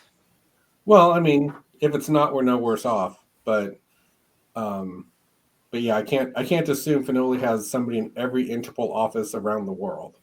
So this is why I waited till we changed continents again. And give it a shot. Well, we have copies of it, so it's not like Yeah. we're gonna lose it, I suppose. Yeah, let's do it. See if it makes a difference. So after breakfast, I want to see if there's I'm going to hit up a corner gas station. I'm assuming I guess I got a debit card. I'm going to go find just like a USB drive. Okay. And then I'm hoping the YMCA has a computer. There is. It's got, one of the big old monitors kind of set up on the side. Does it have a pair of USB slots? It does. Right next to the sticker that says e-machine, it will never be out of date. So I'm gonna take the drive I have that I got from my contact with all the data on it, copy the data to the other drive, and then unless somebody else wants to do something, I'm going to head for Interpol. If anybody wants to come with me, that's cool. I would like to go to Interpol. Is it a team outing? Are we all going to ride the bus? Part of me doesn't think we all should go. But I suppose we can. I just don't know if it's a good idea for a whole group to arrive on Interpol with a USB drive. It ain't gonna look right. I think a couple of us should go. I don't think all of us should go. I can. You two can go. You and I can go, but I don't think Amy should go. I can say here. I want to ask around about if anybody around here dabbles in pyrotechnics. This would be the place for it, honestly. Look, me. I'm not talking about Austin. No, I know your abilities, right? Oh, yeah. You actually very well could find somebody that is familiar or has the same abilities. Maybe they guys could team up. All I can think about is that we're in Orlando. There's at least 2 places that do a massive fireworks show nightly. Yeah. We just gotta look for the guy that's walking around lighting the stuff with his finger. Maybe that's how they do it in this world. Okay, so who's going to Interpol? I'm hanging back. Okay. Canoa is bound to notice I'm missing. I don't think he knows you're here. I'll go with you to Interpol. Nobody knows me. I don't want to go there. Well, I guess that's 3 of us: me and Dylan and Evie. I'll head over to the beach and do stuff. Me and Evie. Yeah. Okay. Yeah. So I'll ask Amy to stay behind and make herself comfortable and stuff. Okay. Sounds good. So we'll be back. Now that you two, so you are exiting the Y at this point, and you can see that the limo driver is still out there. Oh, well, there we go. And so he sees you two walking. He says, "Oh, hey!" And kind of waves his his hand. Oh, you never tipped me yesterday. No. I wave him down. Hey, are you for hire? No, I've actually already been hired. I'm supposed to shadow you guys, but I never got your information to do that. I'm supposed to give you rides. Oh, nice. That's really cool. Okay. Well, here's my number. Yeah, I didn't know that. Nobody told me, but we only did just get here. So, what's your name? Oh, sorry, Mike. Okay. All right. Well, Mike, we are going to this address. Okay, that is downtown. Sure, no problem. Just pops the door. Hop in, and I'll take you guys there. Awesome. Dylan will ask Amy if she wants to go to the beach with him. She says, Yeah. she you know what? Hold on a second. Cue the Indiana Jones music. Da, da, da, da, da, da, da. If a giant stone ball starts rolling after us, I'm done. Why don't you roll your charisma and expression?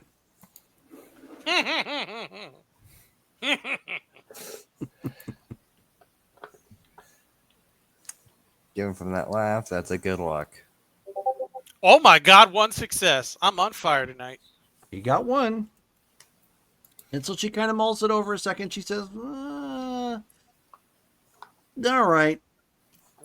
I've got something I can wear, I guess. Or maybe there's some shops near the beach or something to do a little bit of shopping. I don't know. All right. Yeah, that'd be great. That way you're not stuck here and just bored. What, around all this testosterone? Yeah. Yeah, go to the beach. There's a lot less testosterone there. Depends on which section of the beach you go to. If it's around a Only go to- retirement home, there's going to be a lot less. Wait a minute. Is it what time of the year is it? Summertime. It's summertime. I think this is a place they have that famous spring break. They call it. Oh, hey. I want to go. No. I guess, but it's summertime. I know, but I want to go to the beach. I mean, it was winter for us back home. We're loving this. Oh, yeah, it's nice here. She says, okay, well, me and Dylan are going to go to the beach, so I guess come along. Boy. Yeah, come on, Waru. Let's go. And Rachel is muted. He's already tan. He doesn't need to work on it anymore. No, right? I'm super tan. So you guys just put a piece of tape on like your chest in the shape of a heart, so that way everything else around it tans. And then I've got this slightly lighter dark brown in a heart. Yep. So, Rachel and Mike, you guys are whisked away into the limo and taken back through downtown Orlando to the Interpol office. On the way there, I'm gonna roll down the window, that separates the front. Like, is there any way to get a less conspicuous ride next time? Conveyance. Yeah. Limo seems a bit much. we've got some in the motor pool. I just wasn't sure, like, how much room I was going to need and an luggage SUV and would be whatnot, enough, or something like that. It doesn't need to be a limo. Did you say, There's six of us total. Did you say an SUV? I'm asking out of character. Did you say an SUV? Yeah, I said SUV or like a van or some sort. We don't need a limo. Especially if we're going to go to tournaments and stuff like that. Evie really gives off Honda Odyssey vibes. Honda Odyssey. Not a Prius. He says, well, I mean, sorry, we don't have any Priuses. The last driver stuck his arm out the driver's side door and it turned. So it's just a lunchbox on wheels. Yeah, that's okay.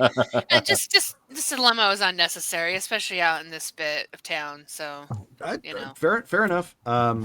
So then I'm dropping you off here. I will go, and if you're going to be a little bit, I'll go and get another car. I'm not sure how long we'll be. I'm guessing hopefully less than an hour, but I'll you've got my number. Let me get yours too. I'm assuming we exchanged contact info at some point. Sure. How about I text you when we're done, and you can just swing on by. Sounds good. Okay. All right. Cool. So, see you soon. All right. So, you guys are walking. Obviously, you have to go through security to come into their office. You know, they wand you down. Make sure you haven't brought any weapons in.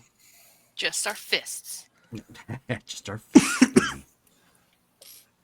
And when you get up to the front desk, there's a lady at the help desk, and she says, I'm sorry, did you have an appointment? We do not. So how can we help you as the sonar pings? We brought this up. Somebody's on the hunt for Red October. We would like to talk to somebody about a criminal from back home. Okay, so you're looking to, I guess, speak to an investigator then. Yes. All right. I don't know if we have anyone available right now. Let me take a look. And she kind of goes to her computer terminal to, kind of go through it real quick. And she says, okay, if you can sit over there in the waiting room. I don't have an ETA, but somebody will come out and check with you when somebody's available. Okay. All right. We're going to sit. Okay.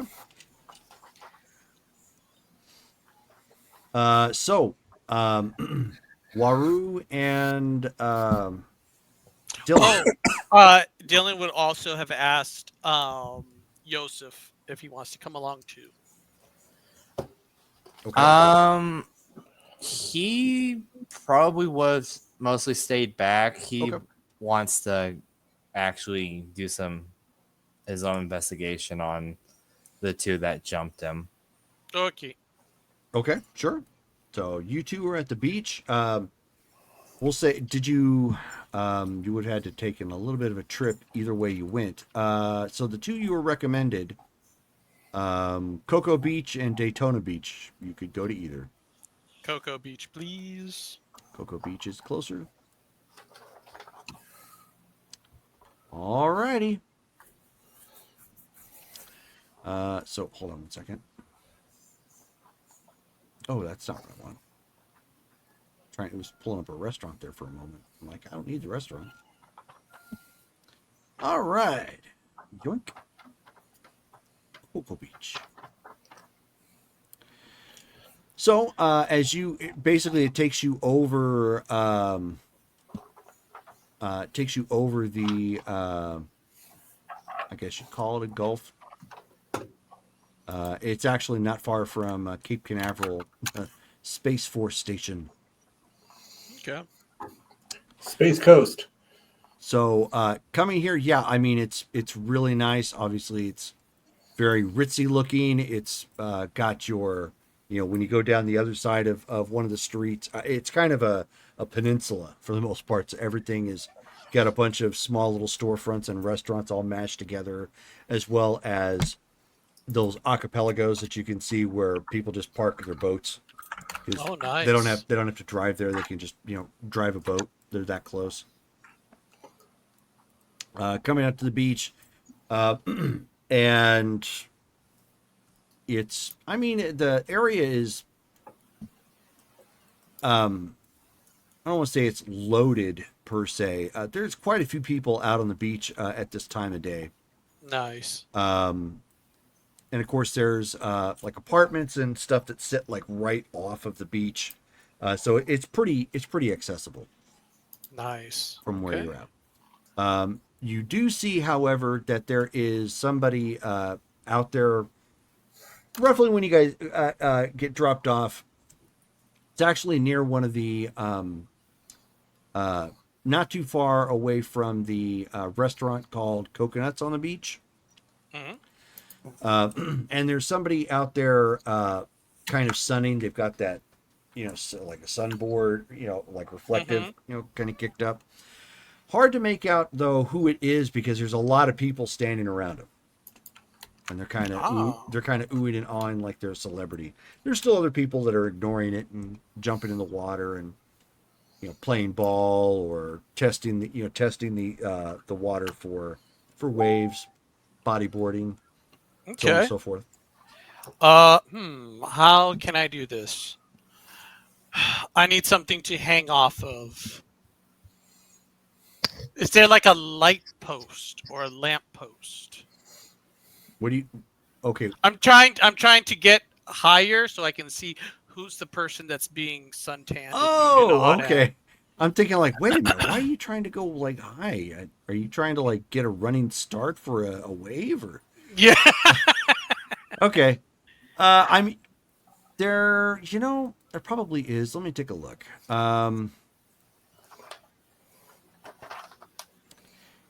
There are, but not close to the beach. If you went back that far, if you went back, just looking at it here, if you went back that far, you would be too far away. Really, to see who it is. Yeah, it's to make out any definition. All right. Let's use my ninjutsu stealth then. You could try to just blend into the crowd if you're going to. Yeah, let me do that. Okay, that seems better. So Sarah / AKA Amy, has got like a towel and her, flip flops on and whatnot, and it's just kind of looking around, and she looks to Waru and she says, like, where is he going? I'm gonna go check him out. See who that is. Oh wait, are you a cloud chaser? I don't know who that is. Who is that? I don't know either, but you don't see me rushing over. And okay, I mean, I guess we'll be right here when you get done. Yeah, I'll find a good spot, and I'll meet you guys. Okay, so she like does one of these numbers with her hands. It's like, we found a spot. Oh, it looks good enough to me. So go ahead and roll your dexterity and stealth. Let's go. He's all dun dun dun dun dun dun dun dun. Amazing. 7 dice, 2 successes. Let's go. Okay. Even with the one you got, not too shabby. So it's obviously not hard to be quiet because it's a sand. But you're you're on your approach and just kind of blending in with the crowd to peek over. And you can hear some people, saying like, oh, can I have your autograph? And you hear this kind of gruff voice like, I'm not here for autographs. Come on, people. I'm trying to get some sun. And they're just like, oh, but you're just like so cool when you get up kind of close and you look. The guy is big. Yeah. Like basketball player big size wise. But when you get a good look at him, he isn't human. Who is he? He looks like a giant tiger. Tiger Man. Oh, that's so cool. Well, now you met him. I met Tiger Man at the beach. Not to be confused with Batman or Spider-Man. Yeah. So he's just a giant tiger, anthropomorphic tiger, then. Basically, yes, a giant humanoid-looking tiger, and he's just kind of got his thing out there, and you should challenge him. Yeah. Yeah, sure. Rip to shreds. Mike, I have a feeling that's another one of your characters. That is my main X character. Yeah, no, you're going to get him hospitalized. Somebody ends up saying like, "Oh, are you sure, Mr. Khan? Can we get like can at least get maybe a selfie with you?" And it's it's like a woman and her kid saying that, and he's just like, whatever, kind of puts the thing down. Is his first name Shaka? Nope. Shaka when the walls fell. Shaka Khan. So some dude named Khan. All right. Yeah, so after he's figured that out, and he's gonna trot back to Waru and Amy and be like, some tiger guy named Khan, do you guys know about him? I don't know what the big deal is. I mean, he's huge, don't get me wrong. Dude is like 7 foot tall. What? A tiger man? Yeah, he's like a Yeah. He's like a man, but a tiger and tall and swole. Have I seen or heard of animal hybrids? Uh, I mean, out there in the middle of nowhere, like Probably there might not. be like No. a legend of somebody or something like that, but Yeah, that's about it. probably not. Yeah. But how is this possible? He's a hybrid. There are animals. So you saying like a tiger and a human, and they like? Yeah, but not like that. So Amy's like, so wait a minute. So like Trogdor is really a thing too? I don't know what Trogdor is. I was just looking at that. Well, he's a man, but he's a dragon man. He's a tiger man. Does he have consummate V's on his body? And one beefy arm. One beefy arm. Tractor. Sorry. Yeah.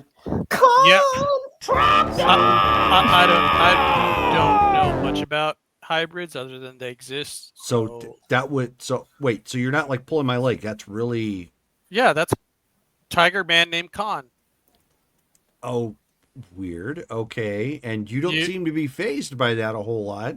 I don't know who he is. It's not every day you get to meet the feline version of a Ninja Turtle. He's a Ninja Turtle? Well, tell me more. They're humanoid turtles, right? Yeah, yeah. So okay, you're yeah, telling that me makes there's sense. a humanoid big cat. Right.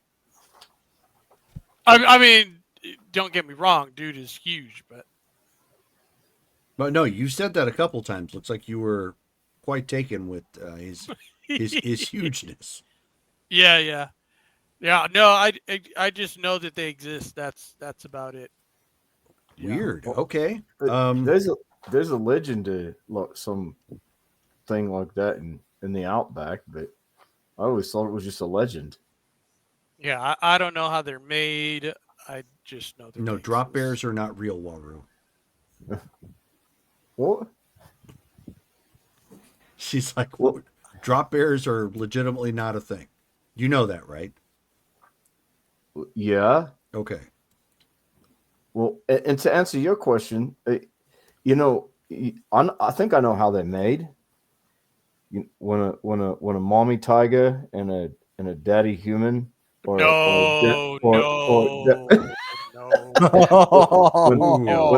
they love each other, No. It's not like that. You know what? Let's just go get some. Let's get some sun. Let's get some waves Hey, going. no, wait. I will pay you $100 Mm-hmm. if you ask him if he knows Carol Baskin.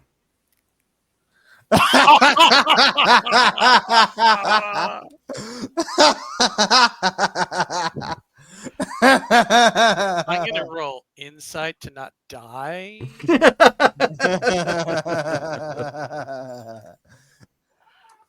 Oh man! Wow. No, I don't want to die. Something tells me that's just gonna make it And bad. Brittany's all, and then run really fast. Yeah. Well, I know somebody who could beat you, Mr. Khan. Oh yeah, who's that? Carol Baskin. Ooh.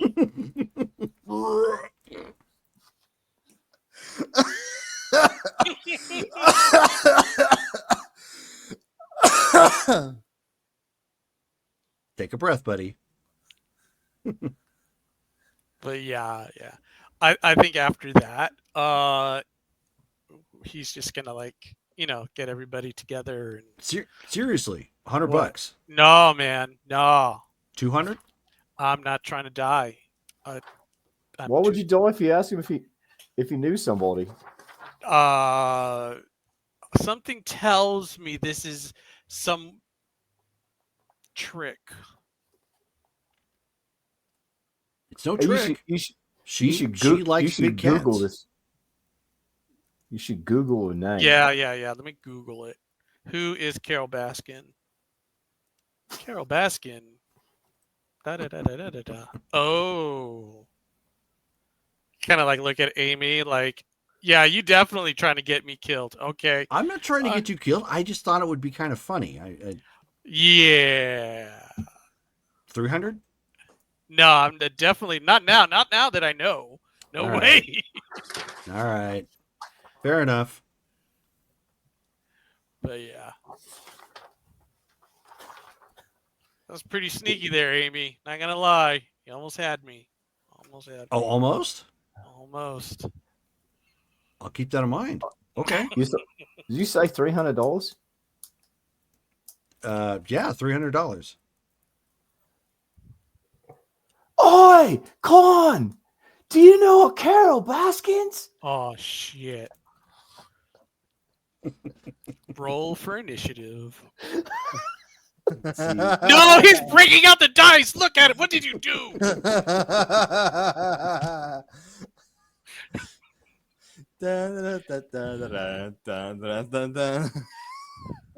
Okay, let's see if he actually heard that. Doesn't he get like plus 10 because he's got... You're going to be at the hospital in a different town. Yeah, no, for real. I'm going to land in the hospital in a different town. Yeah. Depending on how badly he beats you. You don't see any response. Okay, thank It could be because you're a little ways away and he's got a bunch of people around him hogging him for autographs and whatnot. Yeah. What's All his fame? Enough. Enough that people want autographs, but yep. He's done well in my absence. Oh my gosh. Shelly says, or throw a raw steak to distract him. Oh my god. You're like, oh crap, here he comes.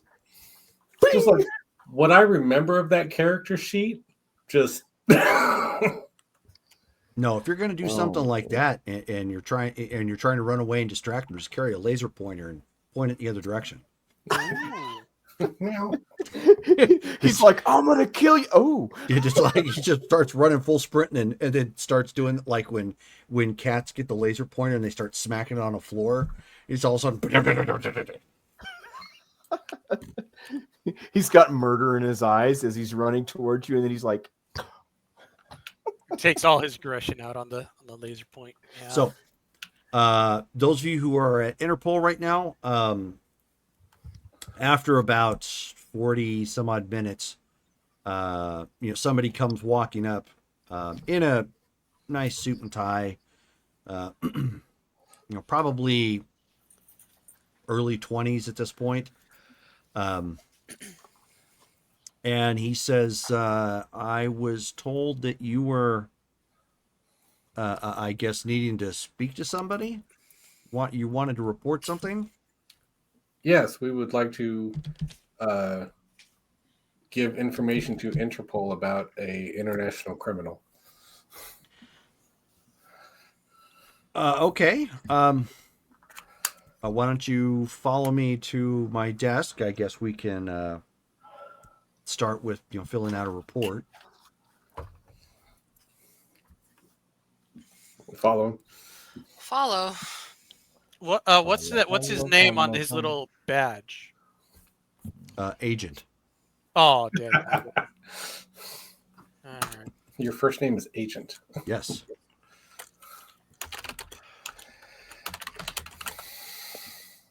Excuse me. 1 second. Agent what's his face? Yes, Agent what's his face. 100% we're going to go with that.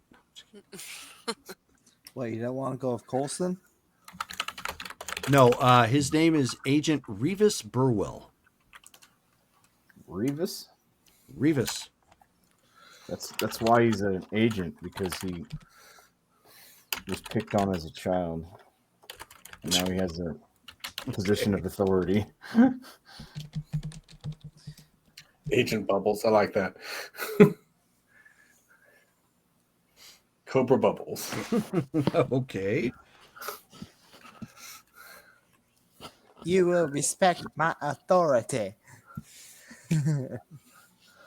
And so, I mean, he gives you his name, obviously. Oh, gotcha.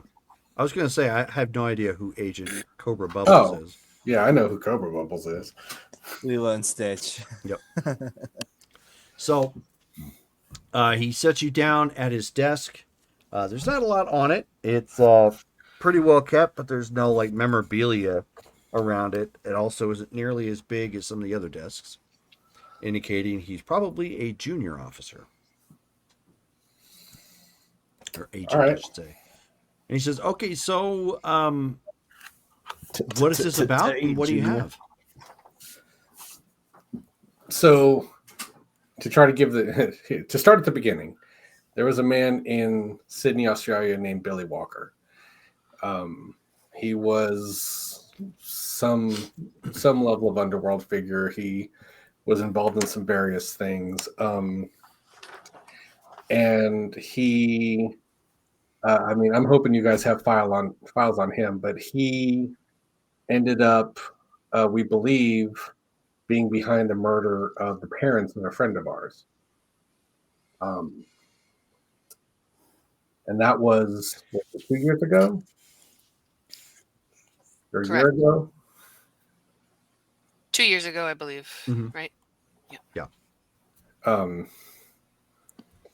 Well, so there's a new person who has come in. His name is Nicholas Finoli.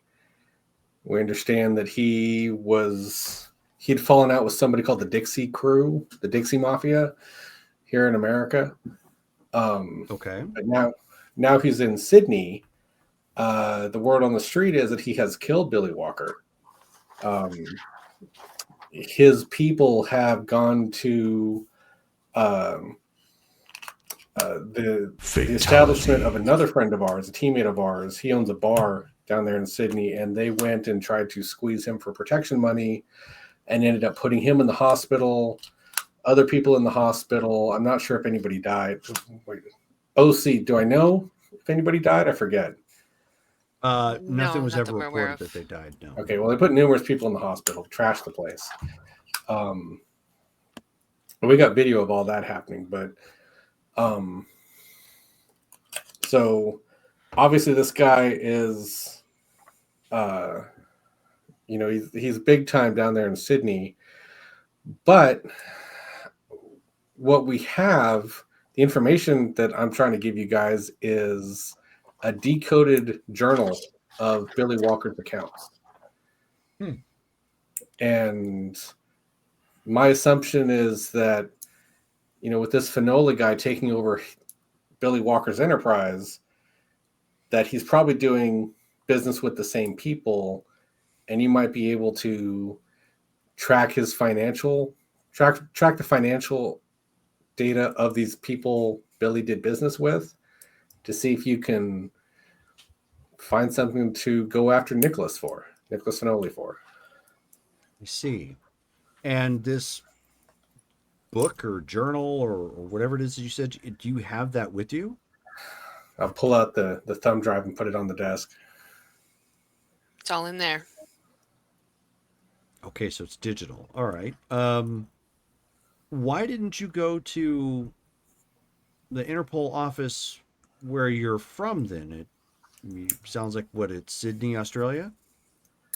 Because our friend's parents who were killed, they, as I understand it, they tried to go to the authorities. I don't know about Interpol, but they tried to go to the authorities, and some of those people are corrupt or on the take. So I'm not sure who in Sydney we can trust. So we had an unrelated opportunity to come to America anyway. But while we're here, I figured it was a long shot to assume that a Sydney crime lord has corrupt people in the Orlando Interpol office. I see. All right. At least has connections to organized crime here. Okay. Well, obviously there's some jurisdictional issues that we're looking at, but I can take a look at the information that you've provided me and do a little independent digging of my own, and I'll see if there's something we can follow up with then. I'm sure I don't have to say this, but this guy is extremely bad news, and I would his connections out here, my understanding to the Dixie Mafia are not. They were strong at one point, but I would suggest that you keep it really on, well, the down low, as they say. Sounds weird saying that. But basically, I wouldn't let it be known that you're looking, because I just those that seem to come in contact with Fenolio or Walker tend to end up hurt or missing.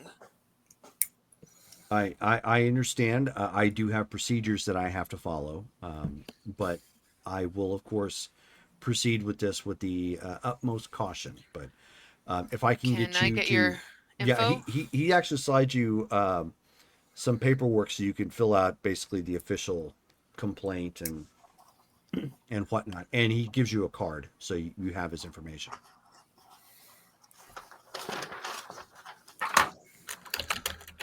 Do we have to fill this out right now, or can we come back? Because I don't necessarily want to. Well, I'll fill that right now. I mean, Yeah, he's like, if we're gonna proceed with the case, then yeah, I need you to fill this out as soon as possible.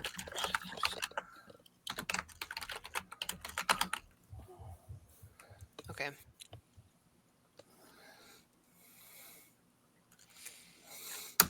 And you guys fill out the forms then? Yeah, I guess we have to. I really didn't want to leave a paper trail on this, but.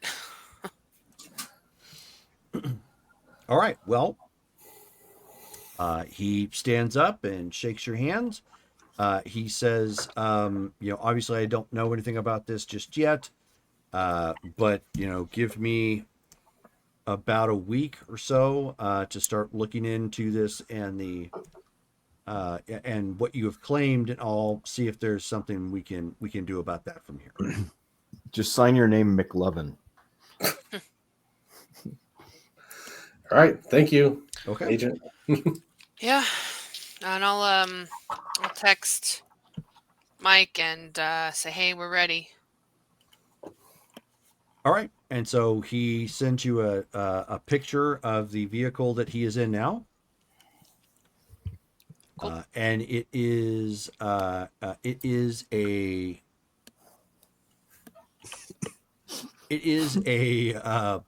purple Escalade. At least it's not neon. Sure, I mean, that's still better. Grimace Mobile, let's do this. I wanted to jokingly say a Pinto Cruiser. Well, it's a dark purple, not a bright purple, but yes. Less inconspicuous. All righty. Well, cool. So he should be here. He's driving in an Escalade this time, not a limo, thankfully. Okay.